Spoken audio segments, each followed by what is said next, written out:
Hello friends, मैं विकास Zenith academy पर आपका स्वागत करता हूं। जैसे कि आप मेरी वीडियोस देख ही रहे हैं लगातार, और मैं आप लोगों को नई नई अच्छी वीडियोस लेके आ रहा हूं। आज मैं लेके आ रहा हूं भारतीय संविधान के अनुच्छेद का भाग 2। यानी कल मैंने आपको आर्टिकल 32 तक पढ़ा दिया था। आशा करता हूं कि आपको मेरी कल वाली वीडियो काफ़ी अच्छी लगी होगी, जिससे आप लोग अपने नोट्स बना रहे होंगे और आप अपने नोट्स लगातार बनाते रहें। मैंने 2 श्रृंखलाएं प्रारंभ कर दी हैं, एक तो राज व्यवस्था और दूसरी जो लगातार चल रही है भारत का भूगोल। इससे आप लोगों को काफ़ी सहायता मिलने वाली है। आप लोग इससे अपने फेयर नोट्स बना सकते हैं और किसी भी एग्ज़ाम की तैयारी कर सकते हैं। आने वाले समय में उत्तर प्रदेश में पुलिस की भर्ती आने वाली है और आप उसके लगातार इससे नोट्स बना सकते हैं, और जितना हो सकेगा मैं आपको अच्छा पढ़ाने का प्रयास करता हूं और करूंगा। कोशिश करता हूं कि आप लोगों को ये मेरी बात समझ आए कि भाई कहीं भी पढ़ लो जाकर, इससे अच्छे नोट्स आपको कहीं नहीं मिल सकते। ठीक है, तो हम स्टार्ट करते हैं आज की वीडियो अपनी। तो भारतीय संविधान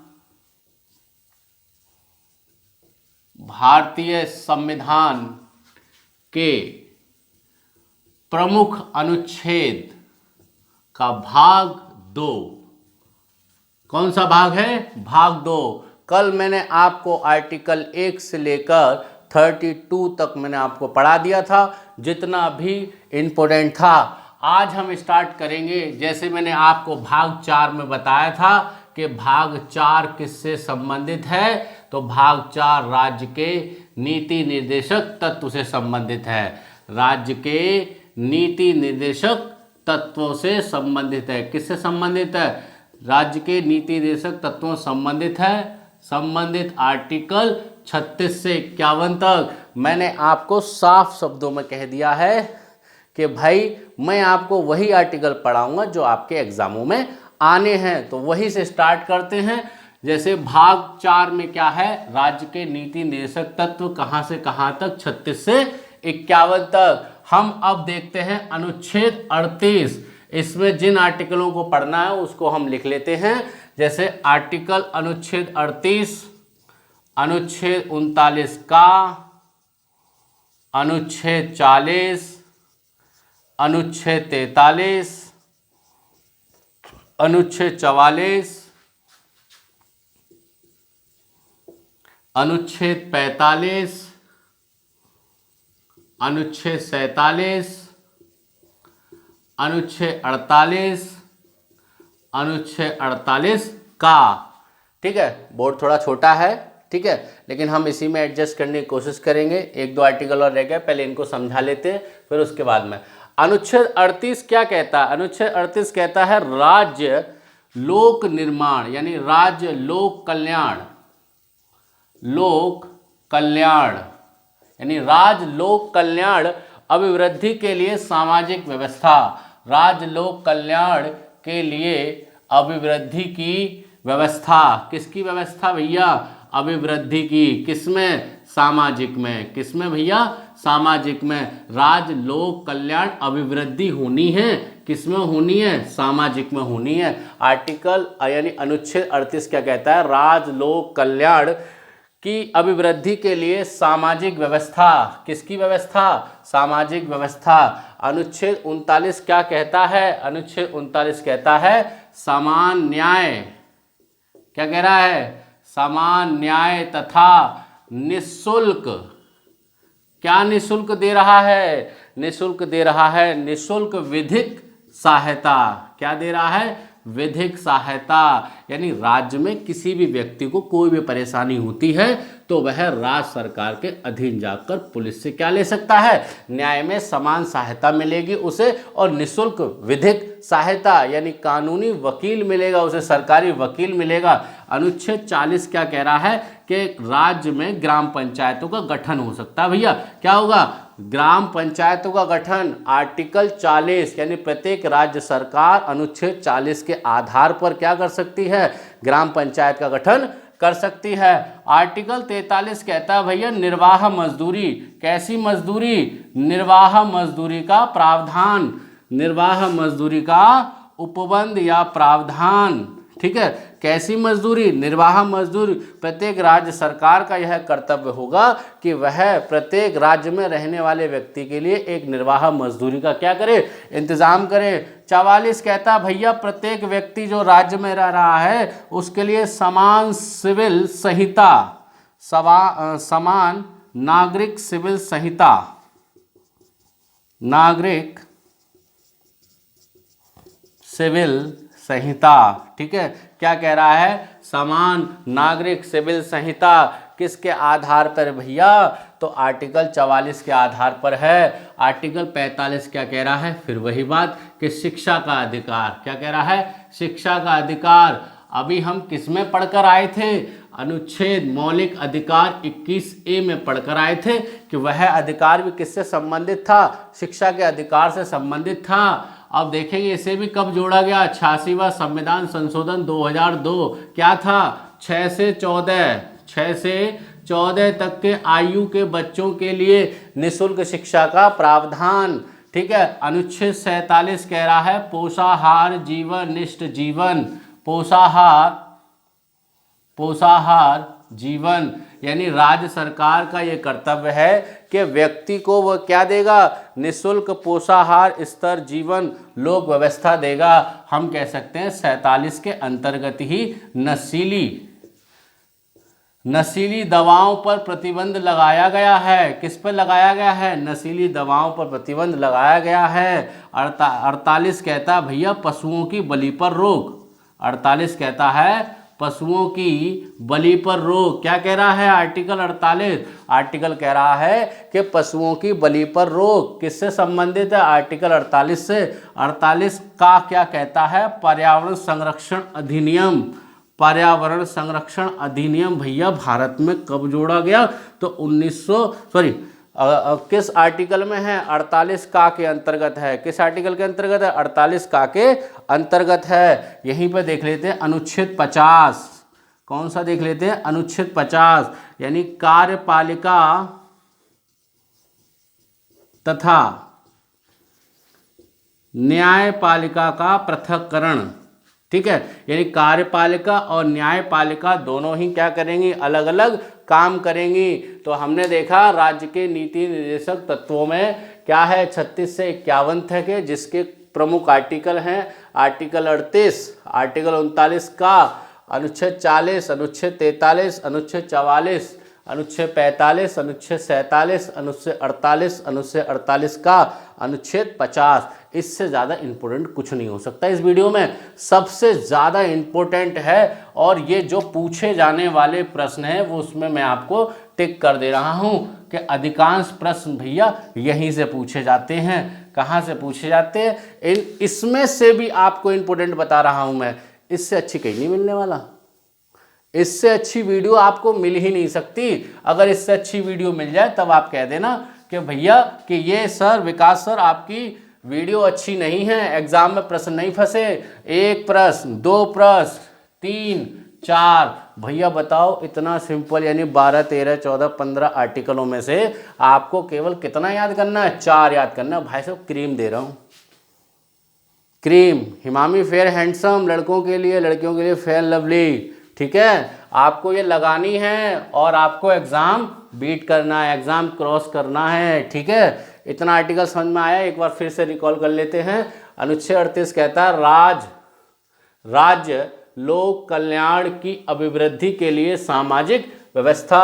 अनुच्छेद 39 का कहता है समान न्याय तथा निःशुल्क विधिक सहायता।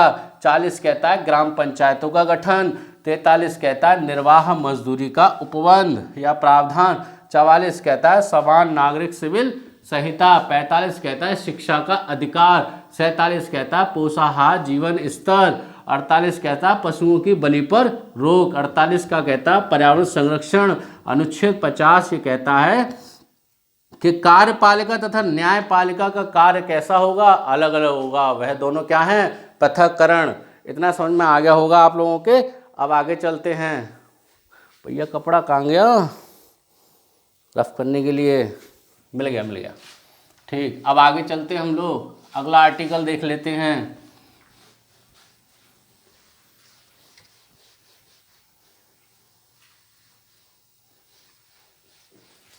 अगला आर्टिकल है भैया 51 का। 51 का मैंने बताया था आपको भाग 4 का से संबंधित है। किससे संबंधित है? 4 का। क्या रखा गया है?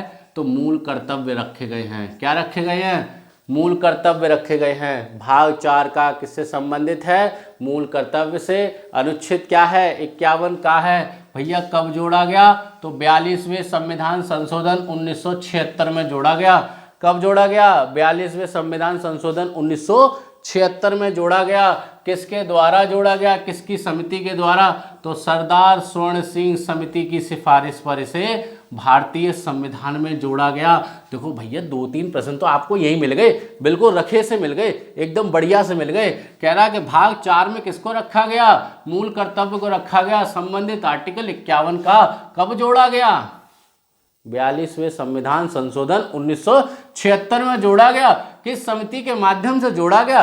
तो सरदार स्वर्ण सिंह समिति की सिफारिश पर इसे जोड़ा गया। कब जोड़ा गया? सरदार स्वर्ण सिंह की सिफारिश पर इसे जोड़ा गया। यहां तक समझ आया कि नहीं आया? आया। ठीक है, अगला देख लेते हैं कि वर्तमान में कितने मूल कर्तव्य हैं? तो 11 मूल कर्तव्य हैं। कितने कर्तव्य हैं? 11 मूल कर्तव्य हैं। 11वां मूल कर्तव्य बहुत बार पूछा जाता है कि 11वां मूल कर्तव्य भैया किससे संबंधित है? तो 11वां मूल कर्तव्य वही शिक्षा के अधिकार से संबंधित है। किससे संबंधित है?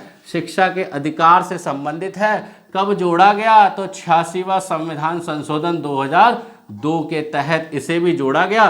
तो शिक्षा के अधिकार से भैया मौलिक अधिकार में अनुच्छेद 21A, राज्य के नीति निर्देशक तत्वों में आर्टिकल 45 और यहाँ पर मूल कर्तव्य 11वां। वर्तमान में कितने मूल कर्तव्य हैं? 11 मूल कर्तव्य हैं। कितने हैं? 11 मूल कर्तव्य हैं। ठीक है, अगला है 21A में क्या है? शिक्षा का अधिकार। 45 में क्या है? शिक्षा का अधिकार। भैया सबसे ज़्यादा इंपोर्टेंट है शिक्षा का अधिकार, और वैसे भी सबसे ज़्यादा इंपोर्टेंट है शिक्षा, तो उसी पर आप लोगों को काम करना चाहिए। ठीक है, पढ़ना चाहिए, पढ़ना बहुत ज़रूरी है। ठीक है, तो आपको इतनी चीज़ समझ में आई। अब आगे चलते हैं।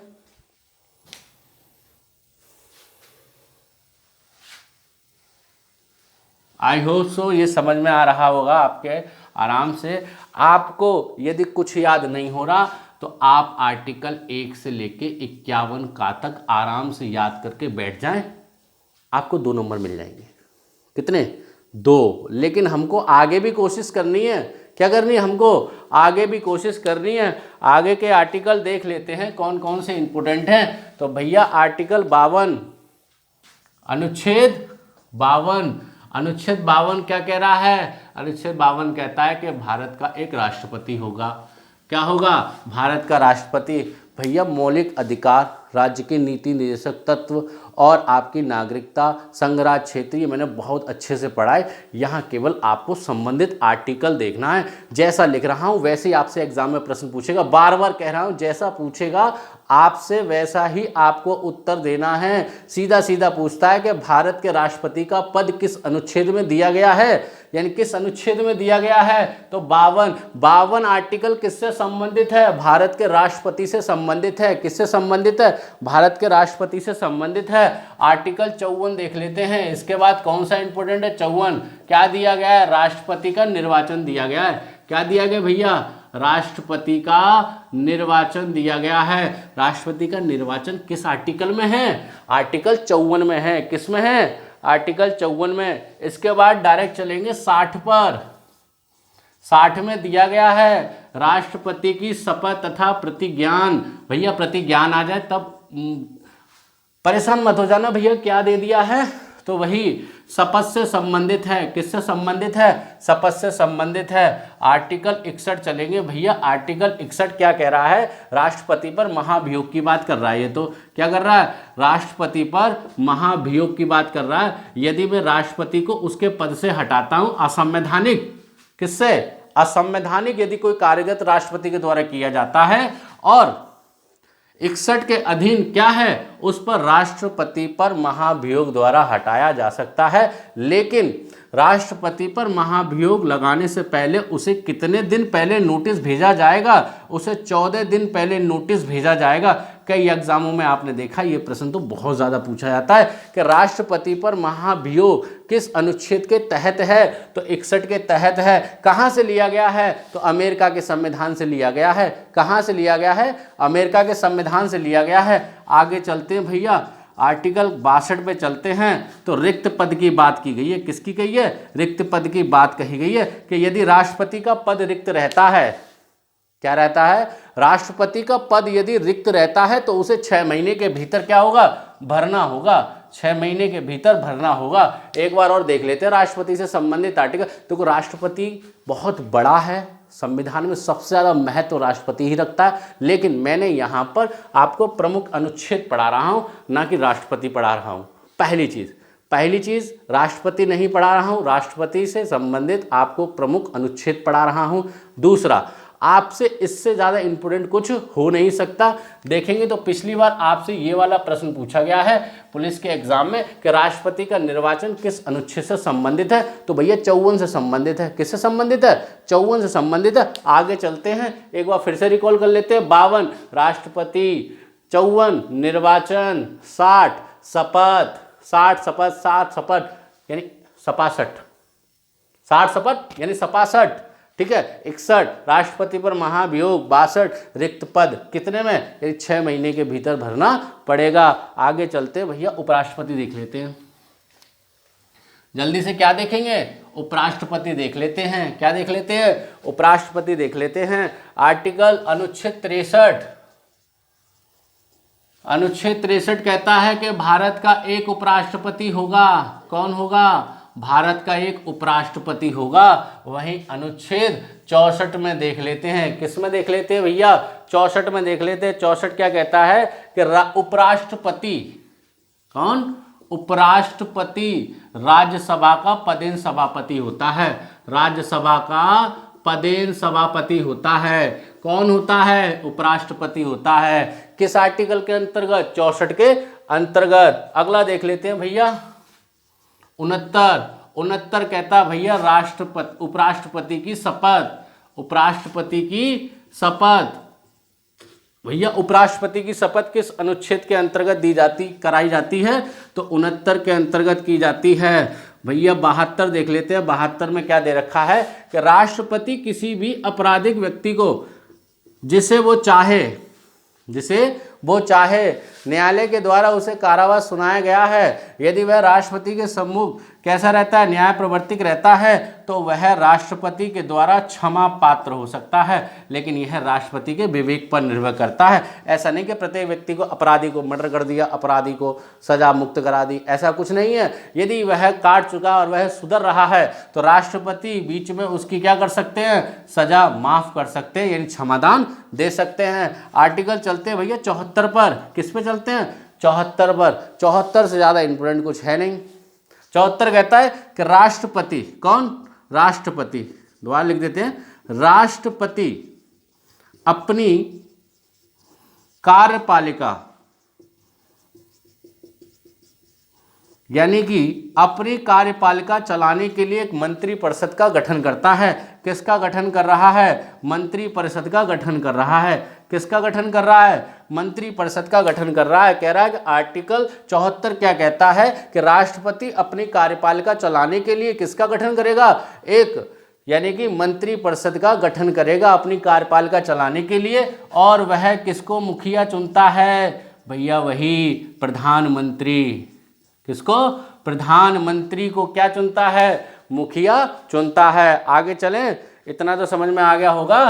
आगे चलते हैं, जल्दी जल्दी कर लेते हैं। बहुत आर्टिकल है, बहुत मेहनत करनी है, डट के मेहनत करनी है इस बार तो भैया। जैसी पुलिस आए छाप देना बिल्कुल, पेपर क्या कर देना, बिल्कुल छाप देना है, ठीक है। अगला चलते हैं, आर्टिकल 76। आर्टिकल 76 कहता है कि भारत का महान्यायवादी, कौन, भारत का महान्यायवादी, एटॉमिक जनरल किसका, 76 यानी कि आर्टिकल 76 में किसका वर्णन दिया गया है, भारत के महान्यायवादी का वर्णन दिया गया है। इसका कार्य देख लेते हैं। तो यह केंद्र सरकार का सरकारी वकील होता है। क्या होता है, केंद्र सरकार का सरकारी वकील होता है। कौन होता है, वकील होता है तथा दोहरा काम, तथा यह कानूनी सलाहकार भी होता है। कौन होता है? कानूनी सलाहकार। आर्टिकल 76 भारत का महान्यायवादी क्या क्या कार्य करता है? केंद्र सरकार के लिए सरकारी वकील होता है तथा कानूनी सलाहकार होता है। अगला देख लेते हैं भैया 79। आर्टिकल 79 कहता है संसद का गठन। किसका गठन? संसद का गठन। किसका गठन? संसद का गठन। संसद का गठन होगा कैसे? संसद का गठन 3 तत्वों से होता है। राष्ट्रपति से होता है, राज्यसभा से होता है और लोकसभा। इन तीनों के मेल से 79 के अंतर्गत संसद का गठन होता है। किसका गठन? संसद का गठन होता है। अनुच्छेद 80। अनुच्छेद 80 क्या कहता है भैया? राज्यसभा की संरचना। किसकी संरचना? राज्यसभा की संरचना। राज्यसभा की संरचना। ठीक है, मुझे लग रहा है मेरी इंक खत्म हो गई है। 1 मिनट मुझे होल्ड करेंगे तो मैं इंक ले आता हूँ जल्दी से फटाफट से। ठीक है, आप तब तक क्या करें, इसका रिवीजन कर सकते हैं बढ़िया से। कह रहा है 76 में भारत का महान्यायवादी ले आया मैं डाल लेता हूँ। आज मैंने ध्यान नहीं दिया इंक डालने का, बीच में ख़त्म हो गई। ठीक पड़ गई, कम डाल लेता हूँ। ठीक है, लो डल गई। चलो आ गया बस। ऐसे जल्दी आ जाती है, ऐसे क्या जल्दी आ जाती है। ठीक है, अब ये कह रहा है कि 76 भारत का महान्यायवादी, 79 संसद का गठन, 80 यानी क्या कह रहा है? आर्टिकल 80 राज्यसभा की संरचना। इतना समझ में आया? आई होप सो, अच्छा लग रहा होगा आप लोगों को। ठीक है, अनुच्छेद 81। अनुच्छेद 81 कहता है भैया लोकसभा की संरचना। किसकी संरचना? लोकसभा की। किसकी? लोकसभा की संरचना किसमें दी गई है? रचना किसमें दी गई है? आर्टिकल 81 में दी गई है। किसमें दी गई है? आर्टिकल 81 में दी गई है। आगे चलते हैं, जल्दी ख़त्म कर लेना है, बहुत मेहनत करनी है, खूब आगे बढ़ना है। मेहनत करेंगे तभी आगे बढ़ेंगे, तो मेहनत नहीं करता वो पीछे रह जाता है। जैसे इसने कहा है, मतलब किसी ने कहा है कि खूब पढ़ेंगे, बढ़ेंगे और खेलेंगे कूदेंगे। समझ लो, हाँ, भावनाओं को समझो। आगे चलते हैं 81 अनुच्छेद 81 तो पढ़ा दिया। आगे चलते हैं 85 क्या कह रहा है? संसद के सत्र तथा सत्रावसान, यानी कि संसद के सत्र तथा सत्रावसान और विघटन का प्रावधान। किसका? विघटन का प्रावधान, यानी लोकसभा के विघटन का प्रावधान किससे संबंधित है? आर्टिकल 85 से संबंधित है। उसके बाद देख लेते हैं अनुच्छेद 108। अनुच्छेद 108 कहता है कुछ दशाओं में, किसमें? कुछ दशाओं में दोनों सदनों की, किसकी? दोनों सदनों की संयुक्त बैठक, दोनों सदनों की संयुक्त बैठक का प्रावधान किसमें दिया गया है? 108 में दिया गया है। अगर राइटिंग समझ ना आए भाई साहब, बहुत जल्दी वीडियो चल रही है, धक्का पेल, इससे फर्राटा कुछ हो नहीं सकता। जब मैराथन चलाएंगे तो इससे ही फास्ट पढ़ाएंगे भाई।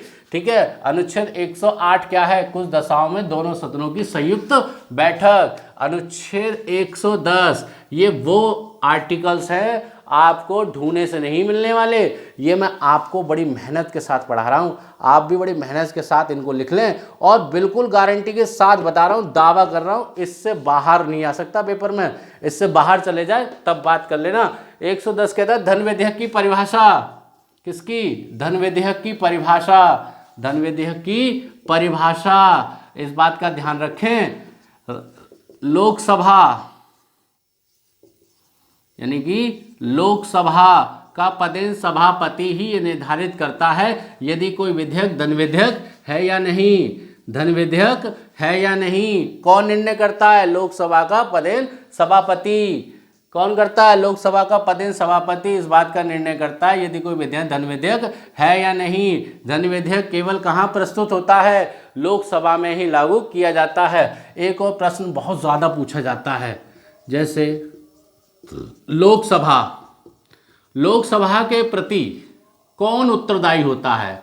लोकसभा के प्रति कौन उत्तरदायी होता है? भैया सीधा सा प्रश्न है कि लोकसभा के प्रति मंत्रिपरिषद उत्तरदायी होती है, यानी केंद्र की मंत्रिपरिषद उत्तरदायी होती है। आपसे पूछा जाए कि मंत्रिपरिषद किसके प्रति सामूहिक रूप से उत्तरदायी होती है, तो वह लोकसभा के प्रति उत्तरदायी होती है। किसके प्रति होती है? लोकसभा के प्रति उत्तरदायी होती है। अगला आर्टिकल चलते हैं 112 में भैया बजट का प्रावधान दिया गया है, लेकिन संविधान के किसी भी अनुच्छेद में बजट शब्द का प्रयोग नहीं किया गया है। संविधान के किसी भी अनुच्छेद में बजट शब्द का प्रयोग नहीं किया गया है। उसके स्थान पर वार्षिक वित्तीय विवरण शब्द का प्रयोग किया गया है। किसका? वार्षिक वित्तीय विवरण शब्द का प्रयोग किया गया है। यहां तक समझ आया? अगला चलते हैं अनुच्छेद 114। अनुच्छेद 114 कहता है विनियोग विधेयक। किसका प्रावधान है?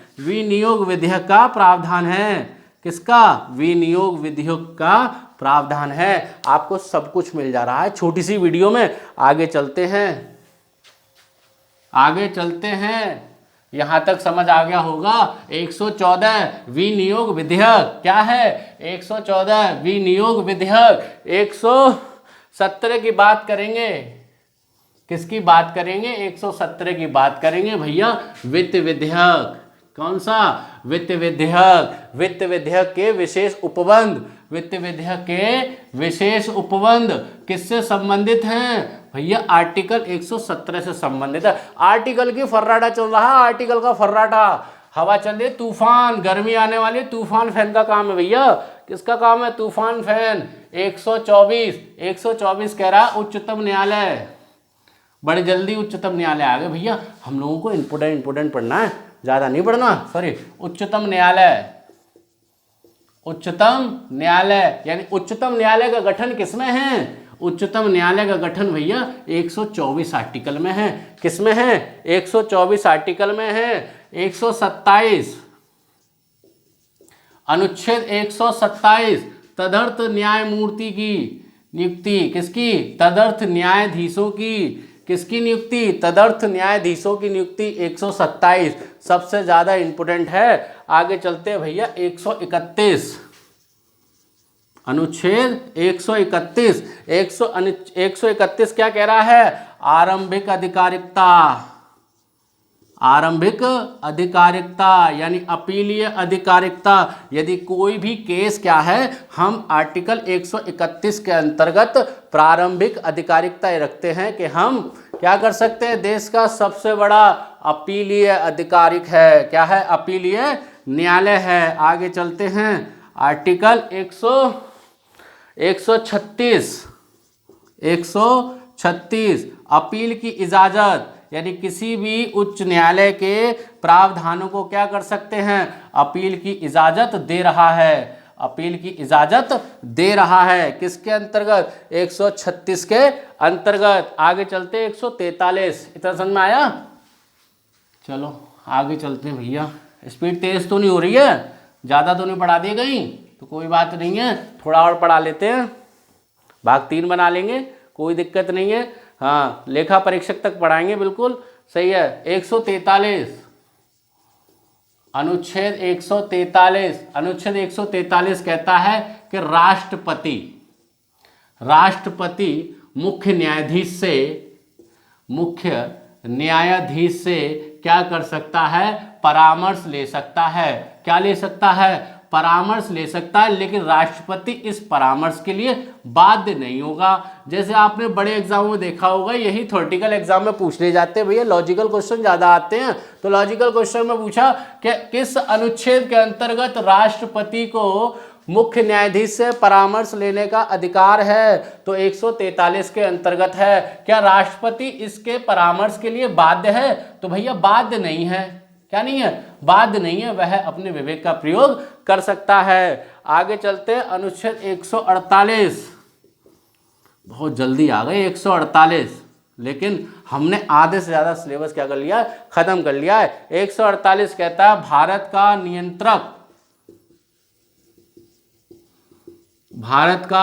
नियंत्रक तथा महालेखा परीक्षक, यही है सबकी आत्मा। यही है सबकी आत्मा जिसे हम बोलते हैं कैग, जिसे हम बोलते हैं कैग। भैया 148 में क्या है, भारत का नियंत्रक तथा महालेखा परीक्षक। 143 में क्या है, परामर्श। कौन लेता है, राष्ट्रपति लेता है। किससे लेता है, मुख्य न्यायाधीश से लेता है। मैं समझता हूं इससे अच्छी वीडियो आपको कहीं मिल नहीं सकती। इतने अच्छे अच्छे इंपॉर्टेंट नोट्स हैं, इतने बढ़िया आर्टिकल मैंने आपको पढ़ाए हैं। अगर आपकी समझ ना आई हो तो आप मुझसे कहना कि सर आपकी मेरी समझ में नहीं आए हैं, मैं आपको दोबारा पढ़ा दूंगा। क्या करूंगा, मैं आपको दोबारा पढ़ा दूंगा, कोई बात नहीं है, बहुत धीरे से पढ़ा दूंगा, आराम से पढ़ा दूंगा। तो आज आपको वीडियो कैसी लगी, बिल्कुल फेयर नोट्स बना लें। अगर किसी को दिक्कत हो तो मुझे बताएं, बिल्कुल फेयर बनाएं। इससे ज़्यादा इंपॉर्टेंट आपके लिए कुछ हो नहीं सकता। आपको प्रत्येक एग्जाम में यहाँ से प्रश्न मिलेंगे, एकदम बढ़िया मिलेंगे। कैसे मिलेंगे, एकदम बढ़िया, बिल्कुल छपे छपाए मिलेंगे। कई प्रश्न तो मैं आपको ऐसे करा चुका हूँ जिसने पिछले एग्जामों में आपको घटना चक्र में मिल जाएंगे कि हाँ सर आपने जो बताया बिल्कुल सही है। तो आपका एक सहयोग है कि वीडियो को लाइक करें, सब्सक्राइब करें, मेरे चैनल को सब्सक्राइब करें और शेयर करें। ठीक है, नमस्कार, बाय बाय।